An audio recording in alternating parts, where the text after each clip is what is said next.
Friends, ప్రపంచంలో ఎన్నో పవిత్ర క్షేత్రాలుంటే వాటిలో కొన్ని మన హృదయాన్ని తాకుతాయి, మరికొన్ని మన ఆత్మను తాకే శక్తిని కలిగిస్తాయి. అలాంటి ఒక అసాధారణమైన స్థలమే అరుణాచలం. ఇది సాధారణ పర్వతం కాదు, శివుడు స్వయంగా గిరి రూపంలో నిలిచిన అతి పవిత్రమైన స్థలం. అరుణాచల పర్వతం అనేది అగ్ని స్వరూపంగా భావించబడుతుంది. శివుడి పంచభూత లింగాల్లో అగ్నిలింగ స్వరూపంగా వెలిసింది ఇక్కడే. ఈ పర్వతం చుట్టూ ఉన్న ప్రకృతి అందాలు ఒకటే కాదు, దీని ఆధ్యాత్మిక శక్తి మరెక్కడా లేనిది. ఇక్కడ వేసే ప్రతి అడుగు, ప్రతి ఊపిరి కూడా పవిత్రతను స్పర్శించిన అనుభూతిని కలిగిస్తాయి. 14 కిలోమీటర్ల ప్రదక్షిణ మార్గం ప్రతి అడుగు ఒక పవిత్ర అనుభూతినిచ్చేలా ఉంటుంది. బ్రహ్మశ్రీ చాగంటి కోటేశ్వరరావు గారు చెప్పిన మాట ప్రకారం అరుణాచలం గురించి మనిషి ఆలోచించే స్థాయికి చేరుకోవాలంటే కొన్ని కోట్ల జన్మలెత్తాలి. అంతేకాదు, చిత్రగుప్తుడు మన పాప పుణ్యాల లెక్కలతో పాటు ఒక ప్రత్యేకమైన గీత కూడా గీస్తాడంట. అదేంటంటే, ఈ వ్యక్తి అరుణాచలానికి వెళ్లే ముందు, వెళ్ళిన తర్వాత అని. ఇంతవరకు అది మనకు ఒక సాధారణ గిరిగా ఉండొచ్చు, కానీ ఒక్కసారి అక్కడికి వెళ్ళాక అది పరమాత్మ స్వరూపంగా మన హృదయంలో నిలుస్తుంది. ఇక్కడ చేసే గిరి ప్రదక్షిణ అంటే అరుణగిరిని 14 కిలోమీటర్లు నడుచుకుంటూ చుట్టే పూజ. దీన్ని చేసే భక్తులకు అలసట అనే మాట ఉండదని అంటారు. ఎందుకంటే మనం నడుస్తూ ఉంటే శివుడు మనతో పాటు నడుస్తున్నట్టు ఉంటుందని చెప్తారు. ఇక్కడి ఆలయం చరిత్ర కూడా అద్భుతంగా ఉంటుంది. పల్లవుల కాలంలో మొదలైన ఈ దేవాలయ నిర్మాణం చోళులు, పాండ్యులు, వడగులు, చివరగా శ్రీకృష్ణ దేవరాయల వరకు ఎంతో మంది రాజులు దీనికి భాగస్వాములయ్యారు. ఇక్కడ కోరుకున్న కోరికలు తప్పకుండా తీర్చబడతాయంటారు. దాన్నే శాస్త్రీయంగా కూడా చాలా మంది విశ్వసించడానికి కారణం ఉంది. ఉదాహరణకి, అమెరికన్ సైంటిస్టులు అరుణగిరి మట్టిని పరీక్షించగా ఇది హిమాలయాల కన్నా వయసులో 100 కోట్ల సంవత్సరాల పాతదని తేల్చారు. భారతదేశ జీవశాస్త్ర సంస్థ GSI ప్రకారం హిమాలయాలు 5 కోట్ల సంవత్సరాల క్రితం ఏర్పడిన అరుణగిరి 350 నుంచి 450 కోట్ల సంవత్సరాల వయసు ఉన్నదని చెప్తుంది. ఈ విషయం తెలియడంతో భక్తులే కాదు, శాస్త్రవేత్తలకు ఆశ్చర్యం కలిగించింది. ఇవాళ అరుణాచలానికి వెళ్తే భక్తుల్లో 70% మంది తెలుగు వాళ్ళే ఉండడం విశేషం. ఎందుకంటే చాగంటి గారి మాటలు, ఆయన చేసిన వివరణలు యువతలో అరుణాచలంపై అమితమైన ఆసక్తిని కలిగించాయి. ఎందుకంటే ఈ గిరి ఒక మనిషి జీవితాన్ని మార్చగలదు. కానీ అసలు ప్రశ్న, ఈ గిరి ఎందుకు పవిత్రంగా మారింది? శివుడు నిజంగా ఇక్కడ ఎలా ప్రత్యక్షమయ్యాడు? రమణ మహర్షి ఎవరు? ఆయన చనిపోయినప్పుడు ఏం జరిగింది? అక్కడున్న భక్తులు ఎందుకు శతాబ్దాలుగా ఈ ప్రదక్షిణ చేస్తూ శివుని తలుచుకుంటూ ఉంటారు? ఈ మొత్తం అద్భుత యాత్రను ఈ వీడియోలో పూర్తిగా తెలుసుకుందాం. సో ఫ్రెండ్స్, వీడియోని ఎక్కడ స్కిప్ చేయకుండా ఎండ్ వరకు చూడండి. Hi friends, welcome to ANS facts. Arunachalam అనే పవిత్రగిరి ఎలా ఏర్పడిందో తెలుసుకుంటే మనలోని భక్తి, ఆసక్తి పెరిగిపోతుంది. ఈ కథ స్కంద పురాణం, శివపురాణం, లింగ పురాణాల్లో విశేషంగా ఉంది. సత్యయుగం ప్రారంభమైన వెంటనే బ్రహ్మదేవుడు సృష్టి కార్యక్రమాన్ని మొదలుపెట్టాడు.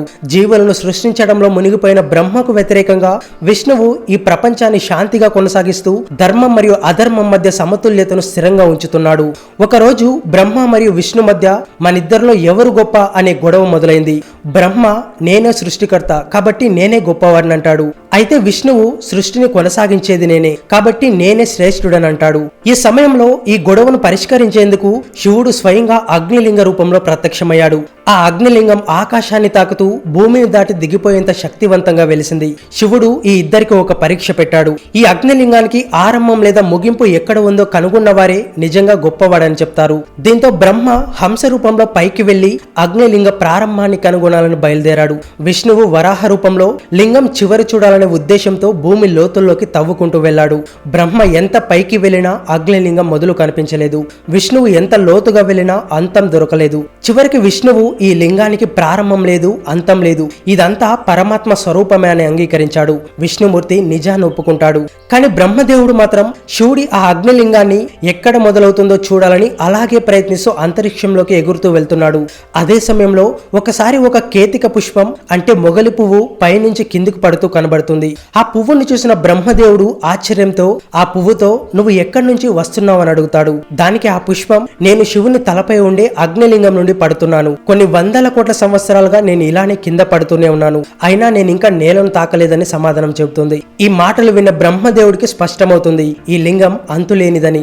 అయినా సరే అతని లోపల అహంకారం పోలేదు. కానీ అప్పటికి బ్రహ్మదేవుడు ఒక మాయా చేష్ట చేసి, మొగలి పువ్వును, నీవు నన్ను అగ్నిలింగం పై పైభాగాన కనిపించినట్టు చూశానని చెప్పగలవా అని అడిగాడు. సరే అని మొగలి పువ్వు కూడా అబద్ధం చెప్పేందుకు ఒప్పుకుంది. ఆ సమయంలో అక్కడ నందిదేవుడు కూడా ఉంటాడు. బ్రహ్మదేవుడు నందిని కూడా సాక్షిగా తీసుకుంటాడు. ఇక బ్రహ్మదేవుడు నందిని మరియు పువ్వును తీసుకుని కిందకు వస్తాడు. అప్పుడు శివుడు బ్రహ్మదేవుడిని కనిపెట్టావా అని అడగడంతో బ్రహ్మదేవుడు అవును నేను కనిపెట్టానని చెప్పి ఈ పువ్వు మరియు ఈ నంది నేను చూశాననడానికి సాక్ష్యం అని చెప్తాడు. అప్పుడు శివుడు కనిపెట్టారని మొగలి పువ్వును అడుగుతాడు. పువ్వు నిజంగానే కనిపెట్టాడని చెప్తుంది. అలాగే నందిని కూడా అడుగుతాడు. నంది కూడా కనిపెట్టాడంటూ తల ఊపుతూ అబద్ధం చెప్తున్నాడని తోక కూడా ఊపుతుంది. ఈ అబద్ధాన్ని చూసిన శివుడు ఆగ్రహించాడు.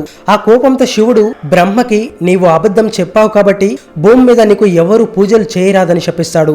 అందుకే బ్రహ్మదేవునికి ఆలయాలు కూడా చాలా తక్కువగా కనిపిస్తాయి. మొగలి పువ్వుకి నీవు కూడా అబద్ధానికి సహకరించావు కాబట్టి నిన్ను నా పూజల్లో ఉపయోగించరాదని నిషేధిస్తాడు. ఇప్పటికీ శైవ మార్గంలో మొగలి పువ్వుతో శివుని పూజించడం నిషిద్ధం. అలాగే ఆ నందిని కూడా నీ తలను ఎవ్వరూ మొక్కరు, నీ తోకను మాత్రమే మొక్కుతారని శపిస్తాడు. దీంతో అప్పుడు బ్రహ్మదేవుడు రియలైజ్ అయి ఆయన ఈగో మొత్తం పోతుంది. చివరికి బ్రహ్మ తన ఈగోను విడిచిపెట్టి శివుడిని క్షమించమని ప్రార్థిస్తాడు. అంతేకాకుండా బ్రహ్మదేవుడు శివుణ్ణి స్వామి నువ్వు ఇలాంటి రూపంలోనే భూమి మీద కొలువై ఉండు అని అడుగుతారు. అప్పుడు శివుడు ఈ అగ్నిలింగ స్వరూపాన్ని భూమిపై తట్టుకోలేరని చెప్పి తను అరుణాచలగిరిగా మారుతానని చెబుతారు. అదే ఈ రోజు మనం తిరువన్నమలైలో దర్శిస్తున్న అరుణగిరి. ఈ గిరి చుట్టూ నడిచే 14 కిలోమీటర్ల గిరి ప్రదక్షిణ అంటే మనం శివుడి చుట్టూ స్వయంగా తిరుగుతున్నట్టే. పురాణాల ప్రకారం సత్యయుగంలో ఈ గిరి మండే అగ్నిజ్వాలలా ఉండేది. త్రేతాయుగంలో మాణిక్యంలా, ద్వాపర యుగంలో స్వర్ణముగా, ఇప్పుడు కలియుగంలో రత్నంలా మారిందంటారు. అటు శివ పురాణంలో ఇటు లింగ పురాణంలోనూ ఈ అగ్నిలింగ ఆవిర్భావం గొప్పగా వర్ణించబడింది. ఇక రమణ మహర్షి అంటే ఎవరు, ఎందుకు ఆయన పేరు తీస్తే అరుణాచల పర్వతం గుర్తొస్తుంది? ఈ మహాత్ముడు స్వయంగా అరుణాచలానికి వెళ్ళలేదు. ఆ అరుణాచలమే ఆయన్ను తన వద్దకు ఆకర్షించుకుంది అంటారు. అంత శక్తి ఉంది ఆ గిరిలో. అసలు ఆ కథ ఏంటంటే రమణ మహర్షి అసలు పేరు వెంకటరమణ అయ్యర్. ఆయన 1879 డిసెంబర్ 30న తమిళనాడులోని తిరుచుల్లి అనే ఊరిలో జన్మించారు. చిన్నప్పటి వరకు ఒక సాధారణ బాలుడిలానే చదువులు చదివేవాడు. కానీ 14 ఏళ్ల వయసులో ఒక అద్భుతమైన మార్పు జరిగింది. ఒక రోజు అతనికి అకస్మాత్తుగా చావు గురించి భయం వచ్చింది. ఎలాంటి ప్రమాదం లేకుండా ఎందుకు వచ్చిందనే ఆలోచన మాత్రం అతన్ని చుట్టుముట్టింది. అయితే భయపడకుండా వెంకట్రామన్ ఆ భయాన్ని అర్థం చేసుకోవాలనుకున్నాడు. చావు అంటే ఏమిటి, నిజంగా నేనెవరు అని తనకు తాను ప్రశ్నలు వేయడం మొదలుపెట్టాడు. తన శరీరాన్ని కదిలించకుండా ఒక చోట పడుకొని ఇప్పుడు నా శరీరం చనిపోయింది అనుకుందాం, అయినా నేను ఇంకా అనుభవిస్తున్నా కదా, అంటే నేనెవరు అనే ఆలోచనలతో తనలో ఏదో లోతైన విషయం ఉందని అతనికి అనిపించింది. అదే ఆత్మ అనే స్పిరిచువల్ రియలైజేషన్. దీన్నే మనం ఆత్మ సాక్షాత్కారం అంటాం. ఇతరులు దీన్ని పొందడానికి ఎన్నో సంవత్సరాలు తపస్సు చేస్తారు. గురువు సహాయం, మంత్ర సాధన, ధ్యానం ఇవన్నీ అవసరమవుతాయి. కానీ రమణ మహర్షికి ఇవేవీ లేకుండా, ఏ కోచ్ లేకుండా ఒక్క రోజులోనే ఈ స్పిరిచువల్ రియలైజేషన్ వచ్చింది. అందుకే ఆయన అసాధారణుడు. ఈ అనుభవం తర్వాత వెంకటరమణ్ తన ఈగోను వదిలేశాడు. నేను నువ్వు అనే తేడా లేకుండా అందరినీ సమంగా చూసేవాడు. ఆయన నెమ్మదిగా మౌనంగా మారిపోయాడు. లంగోటి ధరించి సాదా జీవితం సాగించాడు. అలాంటి సమయంలోనే ఆయన అరుణాచల పర్వతం వైపు ఆకర్షితుడయ్యాడు. ఆ గిరిని చూసిన వెంటనే అతని మనసు ప్రశాంతమైపోయింది. అప్పటి నుంచి మరణించే వరకు అంటే దాదాపు 50 ఏళ్లు అరుణాచలంలోనే జీవించాడు. గంటల తరబడి ధ్యానంలో మునిగిపోయేవాడు. అతని ముఖంలో ఒక కాంతిలాగా మెరిసేదని అక్కడ వారు చెప్తుంటారు. అయితే రమణ మహర్షి ఎప్పుడూ ఒక మాట చెప్పేవారు, ఈ పర్వతం మనలోని ఆంతర్యాన్ని మేలుకొల్పే అయస్కాంత శక్తిలా పనిచేస్తుందని. అయితే 1950లో ఆయన ఆరోగ్యం క్రమంగా క్షీణించింది. చేతి క్యాన్సర్ వచ్చినా చికిత్స తీసుకోలేదు. చివరికి ఏప్రిల్ 14న రాత్రి 8:47 ఆయన చివరి శ్వాస తీసుకున్నారు. అదే సమయంలో ఆకాశంలో ఒక ప్రకాశవంతమైన జ్యోతి ఆకాశం వైపు వెళ్ళిందని అక్కడ ప్రజలు చూశారని చెప్తారు. ఆ జ్యోతి అంటే రమణ మహర్షి ఆత్మ అని, శివునిలో ఒక్కటైపోయిందని చెబుతారు. దీన్నే మోక్షం అంటారు. ఇది కల్పితం కాదు. ఈ సంఘటనలన్నీ ఆయన ఎంత గొప్ప వ్యక్తో, ఎంత శక్తివంతమైన ఆత్మ అని చాటి చెబుతున్నాయి. ఇప్పుడు మనం గిరి ప్రదక్షిణ గురించి తెలుసుకుందాం. ఇది ఓ యాత్ర కాదు, అదృష్టం లాంటి అనుభూతి. ఎందుకంటే ఈ అరుణాచల పర్వతమే సాక్షాత్తు శివుడు అగ్ని రూపంలో కొలువై ఉన్న స్వరూపం. అంటే మనం ఈ పర్వతాన్ని చుట్టేస్తే నేరుగా ఆ పరమేశ్వరుని సాక్షాత్కరించినట్టే. ఈ గిరి ప్రదక్షిణ దాదాపు 14 కిలోమీటర్ల దూరం ఉంటుంది. కానీ అరుణాచల శివ అంటూ మనసారా జపిస్తూ నడుస్తూ పోతే అలా నడుస్తున్నామన్న బరువు కూడా అనిపించదు. అది ఒక తపస్సు లాంటిదే. స్కంద పురాణంలో కూడా గిరి ప్రదక్షిణ విశిష్టత గురించి గొప్పగా చెప్పబడింది. మనం వేసే ప్రతి అడుగు మన మనసు, మాట, శరీరం ద్వారా చేసిన పాపాల్ని కడిగేసే శక్తిని కలిగి ఉంటుందంటారు. ఒక్క అడుగు కూడా వేలాది అశ్వమేధ యాగాల ఫలితాన్ని ఇస్తుందంట. అంత గొప్పది ఆ గిరి ప్రదక్షిణ.